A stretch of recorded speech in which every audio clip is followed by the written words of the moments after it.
Assalomu alaykum, aziz yoshlar. Bugun men o'zim faoliyat yuritayotgan sohadan kelib chiqib, sizlarga hayotiy muhim bir mavzuda murojaat qilmoqchiman. Aytingchi, bu nima? Yo'q, bu siz o'ylagan narsa emas.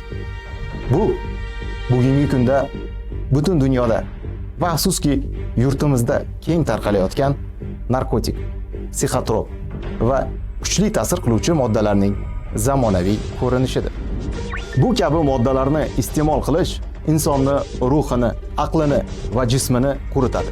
Ruhiy tushkunlik, og'ir kasalliklar va hatto erta o'limga sabab bo'ladi. Bundan tashqari, narkotik, psixotrop hamda kuchli ta'sir qiluvchi moddalarning noqonuniy muomalasi uchun qonunchilikda og'ir jinoiy javobgarlik belgilangan. Aziz yoshlar, sizlar bizning vatanimiz, kelajagisizlar. Har qanday yomon muhit va illatlardan o'zingizni asrang. Ilm-fan, sport va ijod bilan shug'ullaning. Biz sizlarga ishonamiz. Agar siz yoki do'stlaringiz qandaydir qiyinchiliklarga duch kelsangiz, ota-onangiz, ustozlaringiz yoki mutaxassislarga murojaat qilishdan tortinmang. Shuni esda tuting. Hayotingiz eng katta boyligingiz. Uni asrang.